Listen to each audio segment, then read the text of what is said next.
You're hanging out with the crew of Demon 305, and we are in beautiful Monroe County at Pawsitive Beginnings with Nicole Navarro. Thank you so much for having us. Thank you for coming. I have to tell you, this is our first time in a fox sanctuary.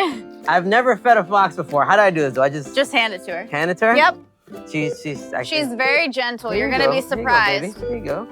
Here you go. Oh, you're so sweet. Oh, okay. All right. Heart rate went up.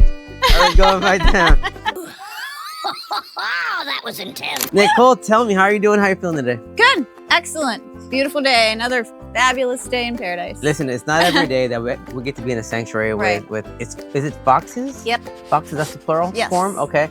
Tell me, what inspired you to begin this? Back in 2017, I was living down in Key West during Hurricane Irma. That's when Irma hit. And if you're familiar, you may not be, could be another episode for you. Our county jail in Key West has a zoo on premises.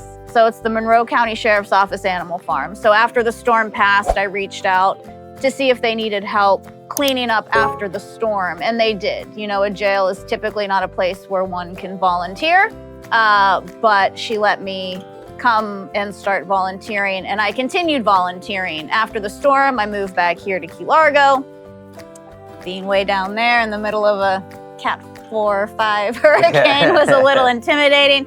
So I moved back up here, but I continued to go down and volunteer. And then in 2018, 2 foxes were surrendered to her, and I just became extremely fascinated with the species as a whole. Then when I started learning their stories, where they come from, why there's foxes in captivity in the United States, I just started doing a total deep dive and realized that the fur trade, fur farming is still legal and happening here in the United States. So fur farms are where fur-bearing animals like foxes, mink, chinchilla, rabbits are just bred to be killed. Rabbits? For their fur. Wow. Fur fashion. So like Reef, he was born on a fur farm. 6 of the 7 foxes I have here were born on a fur farm in Iowa. So they were destined Iowa? to be slaughtered for their fur, for luxury fashion. So they were rescued from Iowa and brought down here? Yes, so there's another organization in the country that can negotiate the legal release of foxes that the fur farmer deems undesirable for one reason or another.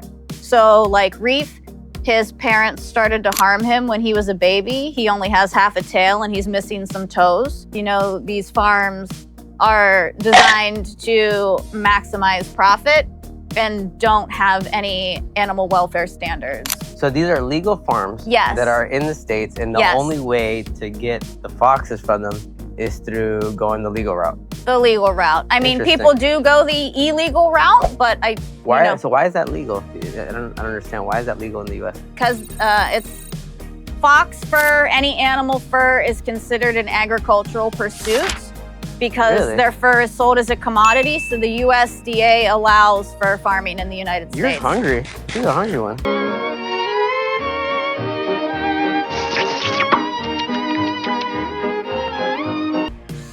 Oh, I'm sorry. I didn't mean to do that. Just because he's been neutered doesn't mean. I'm sorry.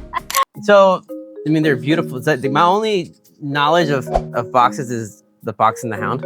Yeah. The good old Disney movie. Right. Do you just take in any fox that's gone through some type of hardship, or how does that work? Yeah, so none of the foxes here have ever been wild. I'm not a wildlife rehabber. That's a completely different industry. So any fox that's been captive bred in the United States, it's illegal to release them into the wild. Obviously, they're different colors. Those were colors specifically sort of designed on fur farms for the fashion world. So they've never been wild. Nowhere in their direct lineage have any of their ancestors been wild. So they would not know how to survive. Also, they're pretty genetically different. I mean, they can carry recessive genes that carry genetic diseases. So that could be introduced to wild populations. So once they've been saved, the only ethical and humane option is to provide lifelong care for them. Now, again, so excuse my ignorance, how, I know you also have dogs. How are they kind of different from your dogs? So they are complete wild animals. Even though they've never been wild, it's not like they've been bred for domestication. So obviously they're tame. You know, and a lot of people get confused between tame and domesticated. You know, domestication is a scientific process that takes generations to achieve an animal being fit for like human companionship. These foxes are tame in the sense they've been habituated to being around me. They know they're not going to be harmed here in any way, shape, or form. So that's where the difference comes in. But they are, even though they're part of the canid family, they're nothing like domestic dogs. They're nothing like cats. You know, people always say, oh, they're a mixture of dogs and cats. And I can see where people that haven't spent time around foxes could perceive it that way, but they are all fox. What are some things that you wish that people take away from this interview, and how can folks get involved? You know, not supporting the fur trade. Again, Sounds like a simple one, right? It's 2026. Nobody needs to be wearing real fur. You know, it belongs to the animal.